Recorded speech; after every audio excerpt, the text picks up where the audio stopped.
Hola chicos, muy buenos días. Bueno, hoy vamos a hacer un repaso de todo lo que estuvimos trabajando en el capítulo. Por eso me pareció mejor esta idea de hacer un video. ¿Ustedes cómo están? ¿Todo bien? Bueno, la verdad que yo los extraño poder vernos y compartir las clases. Es medio raro esto de trabajar sin compartir el espacio del aula. Pero bueno, vamos a tratar de hacer lo mejor posible. Ustedes estuvieron marcando las ideas principales del capítulo, también estuvieron ahí haciendo anotaciones marginales, subrayando ideas principales, además trabajaron con los cuestionarios, hicieron todas las actividades y bueno, por lo que pude ver, trabajaron muy bien. Así que ahora lo que vamos a hacer en este video es como acomodar y ordenar un poco toda esa información que fuimos trabajando, ¿sí? De lo primero que nos habla este capítulo es de los antecedentes históricos que tenemos en este momento que vamos a empezar a trabajar, ¿sí? O sea, nos plantea, nos ubica un poquito en dónde estamos, qué pasó justo antes de empezar a hablar de unitarios y federales.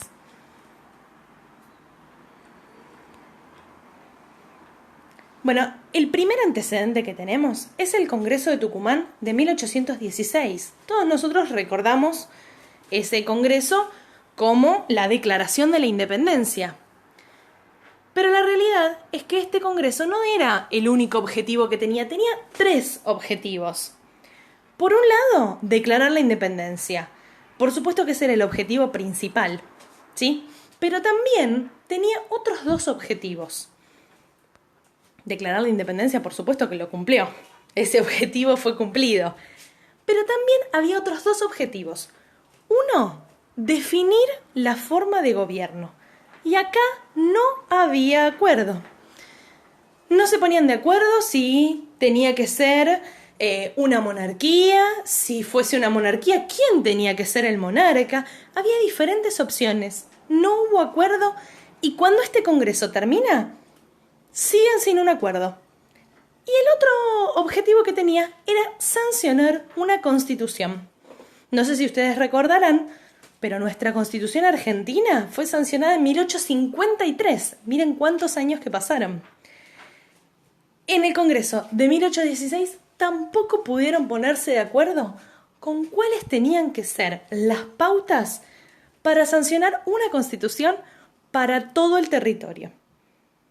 Después de esto, había que empezar a trabajar con este país recientemente libre, recientemente independiente. No era una tarea tan sencilla, ¿sí? Y empezar a ponerse de acuerdo, como ya habíamos hablado, ¿se acuerdan? En clase, no era tan simple porque había opiniones muy diversas.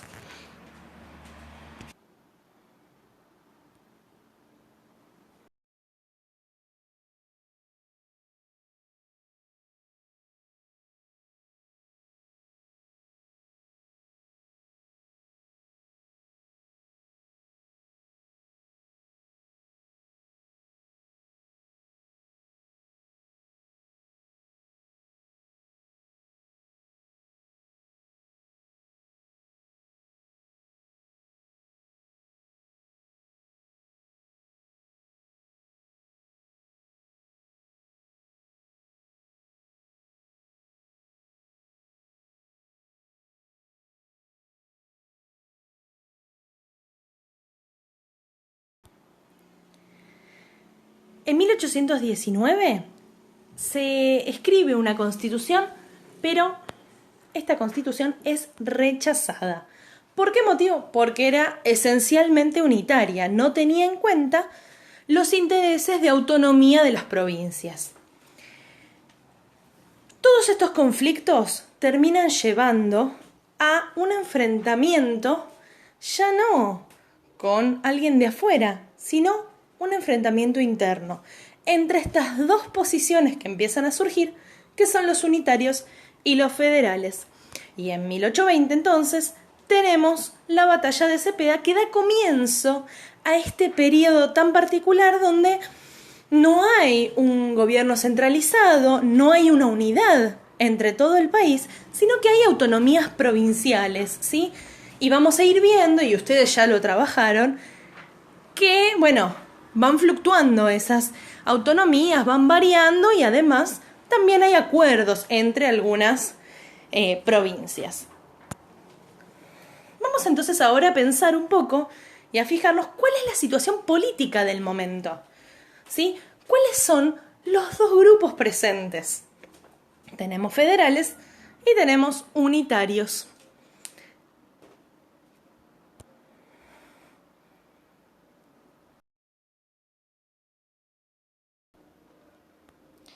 ¿Cuáles eran las características principales de cada uno de los grupos? Bueno, lo que vamos a armar ahora es un cuadro comparativo, ¿sí? Vamos a comparar ciertas características, cómo se veían en un grupo y en el otro. El primer punto para comparar es el tipo de gobierno que cada uno apoyaba, ¿sí? Los federales querían un gobierno de las provincias que fueran autónomas, ¿sí? No depender de un gobierno central. Pensaban y aceptaban en la idea de un gobierno centralizado para manejar las relaciones exteriores, ¿sí? Las relaciones con otros países. Los unitarios planteaban un gobierno totalmente centralista sin tener en cuenta la independencia de las provincias, la autonomía de las provincias. Los federales planteaban que el ejército tenía que ser de cada una de las provincias. En general, estos ejércitos estaban organizados por los gauchos, ¿sí? Y los unitarios planteaban que un único ejército tenía que ser para todo el territorio. De la misma manera, una moneda propia para cada provincia, una moneda nacional, ¿sí? Y aparece en los federales la figura del caudillo. Es una figura muy fuerte, ¿sí? Y que va a contar con el apoyo del pueblo. Eso es lo que tiene de particular, ¿sí? Es una figura como que surge muy carismática, que recibe el apoyo del pueblo. Vamos a ver, y ustedes lo vieron también en el video de Algo Habrán Hecho, que son muchos los caudillos que empiezan a surgir en este periodo, ¿sí? Y cuando arranquemos con el otro capítulo, vamos a trabajar un poquito más con esto. Los unitarios, ¿cómo hacían para lograr no estar solos y aislados? ¿Sí? Porque no se estaba dando esta unidad que ellos querían. ¿De qué manera lo hacían? Bueno, mediante pactos y tratados interprovinciales. Ustedes marcaron y hablaron cuando hicieron el mapa, tenían que mencionar los diferentes tratados. Bueno, estos tratados justamente lo que buscaban eran alianzas que permitieran fortalecerse, ¿sí? La frase de la unión hace la fuerza, bueno, esta era un poco la idea. Vamos ahora a hablar de una persona en particular, ¿sí? Que, bueno, tiene un rol destacado en este periodo y ustedes habrán visto que en el libro se habla bastante de él y también vieron bastante de él en el video.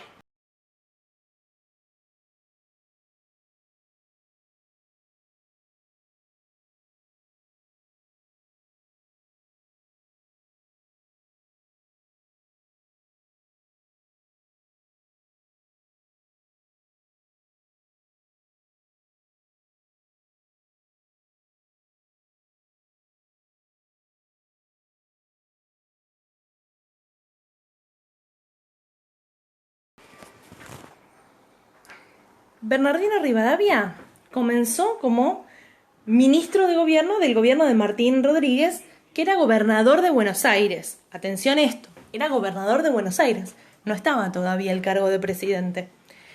Como ministro, él hizo unas cuantas reformas sociales, reformas políticas, educativas. Por ejemplo, un ejemplo de una reforma educativa, la UBA. Ustedes estuvieron investigando, cuando respondieron las preguntas, cuáles de las reformas que hizo Rivadavia todavía están hoy en la ciudad de Buenos Aires, ¿sí? Hizo reformas económicas también, entre ellas el préstamo de la Baring Brothers, ¿sí? La primera deuda externa que tuvimos. En el video que vimos lo explican bastante bien, quizás hay cuestiones que se nos hacen difíciles de comprender o que son muy específicas del ámbito de la economía, ¿sí? Pero más que nada es quedarnos con esta idea que fue el primer préstamo que se pidió y la primera deuda externa que tuvimos como país. Y el hecho de que de todo el dinero que se pidió, no llegó acá. Entonces, ese dinero que estaba destinado a utilizarse en las reformas, en las mejoras, en toda la innovación que estaba propuesta, bueno, ese dinero no estuvo, ¿no? Fue muchísimo menos lo que llegó. Entonces, desde ahí, bueno, los conflictos porque ese dinero, no contaron en su momento con ese dinero para poder trabajar y mejorar la ciudad de Buenos Aires como era esperable. De todos modos, la realidad es que la ciudad de Buenos Aires en esa época vivía en una época de esplendor, ¿sí? De mejoras, de desarrollo, de innovación. Esto estaba, o sea, por un lado estaban estas medidas que tendían a tratar de asemejar Buenos Aires a una ciudad europea, ¿sí? Esas eran las ideas de base. Pero esto también estaba favorecido por el control de la aduana, ¿sí? La aduana era uno de los motivos de conflicto entre unitarios y federales también, ¿sí? ¿Quién controlaba la aduana? ¿Para quién iban las ganancias que generaba la aduana? ¿Solo para Buenos Aires porque el puerto estaba acá? ¿Tenía que dividirse equitativamente para todas las provincias?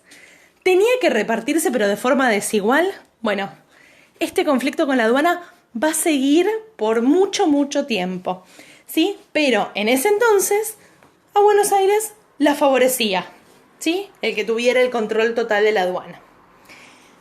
Después de este tiempo como ministro, Bernardino Rivadavia asume el cargo de presidente. Ahora, yo hace unos minutitos les dije que no existía el cargo de presidente. ¿Qué pasó? ¿Cómo llega a ese cargo? Bueno, por medio de la ley de presidencia. Se dicta una ley que ubica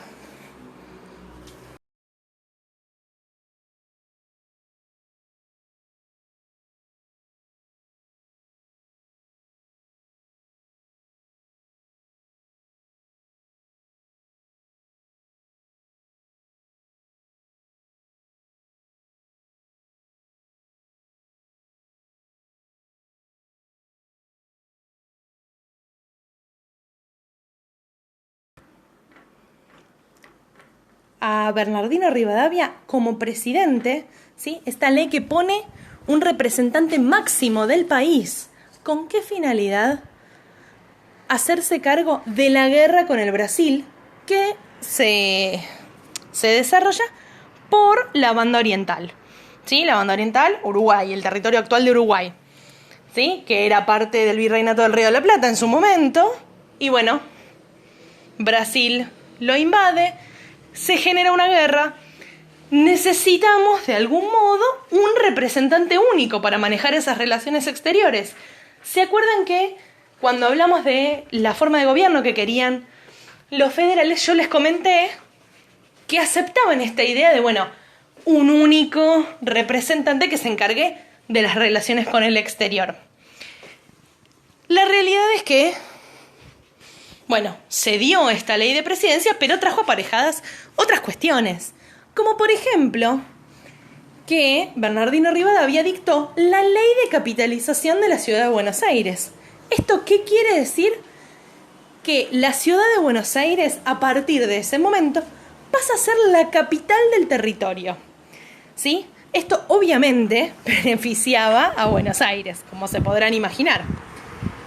También durante este periodo, mientras continuaba la guerra con el Brasil, en 1826 se sanciona una constitución. Pero esta constitución es firmada solo por Buenos Aires, los caudillos la rechazan. ¿Por qué será? Nuevamente es una constitución unitaria, ¿sí? Que no tiene en cuenta las autoridades provinciales, desoye las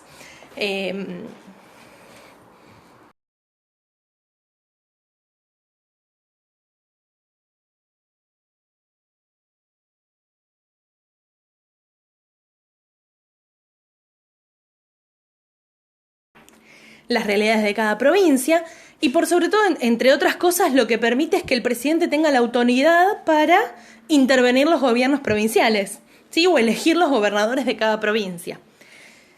Después de todo esto y ante esta situación, en 1827 finalmente Bernardino Rivadavia renuncia a su cargo de presidente. Quien asume este cargo es Dorrego, ¿sí? Que lo que hace es ponerle fin a la guerra, pero esto conlleva a la independencia de la banda oriental. El acuerdo al que se llegó para dar fin a la guerra fue que la banda oriental no quedara ni para Brasil ni para Argentina. Por supuesto, como se imaginarán, esto tendrá sus efectos después. Bien, la idea con este video era hacer un repaso por aquello que es lo más importante del capítulo, ¿sí? Obviamente hay más cosas, porque en el capítulo habla del desarrollo de cada una de las provincias, los distintos sectores del país, habla de la ganadería, ¿sí? Habla de los saladeros. Bien, todo eso por supuesto que es importante, pero quizás estas cuestiones que marqué acá son las más destacadas. El objetivo sería que ya, cuando trabajemos con el próximo capítulo, sean ustedes los que puedan animarse a hacer un cuadro como este, ¿sí? Ese es el objetivo que tenemos.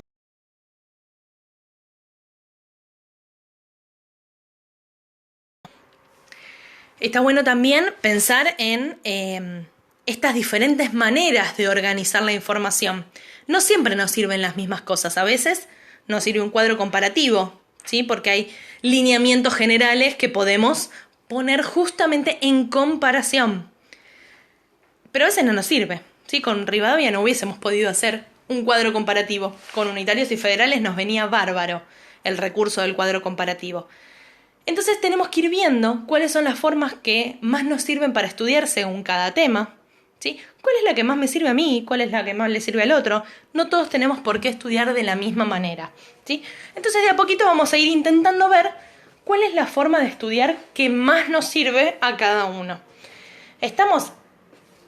Todo esto que está acá, ¿lo tienen que saber? Y sí, lo tienen que saber, ¿sí? La idea sería que ustedes, apoyándose en este pequeño tutorial, puedan hacer un repaso de todo el capítulo, fijarse si lo que ustedes marcaron tiene que ver con esto, ¿sí? Si marcaron otras cosas, si marcaron cosas que nada que ver, o si van bien encaminados, que seguramente sí. Y tratar de, hacer un repaso, cómo organizarse toda esa información. Si ustedes quieren me pueden pedir y yo les mando las imágenes de los cuadros, ¿sí? Porque es más fácil, quizás sacarlo del video se van a volver medio locos. Yo les mando la imagen directamente o la captura de pantalla. Y la idea es que ustedes para el próximo lunes, ¿sí? Tengan hecho como un repasito del capítulo. No vamos a hacer prueba ni mucho menos, ¿sí? Pero sí vamos a hacer unas actividades de repaso con todo lo trabajado. Entonces estaría bueno, pero que ustedes mismos, que les sirva a ustedes mismos como desafío, que lleguen al lunes con todo leído, trabajado. Obviamente van a tener el libro a mano para poder buscar todo lo que necesiten, ¿sí? Pero que hayan entendido los temas. Obviamente cualquier pregunta, cualquier duda me dicen, me avisan, me escriben las veces que haga falta. Y seguimos trabajando de esta manera para pasar este tiempo. Espero que estén muy bien, quedándose adentro, portándose bien. y prontito nos volveremos a encontrar. Un beso enorme para todos.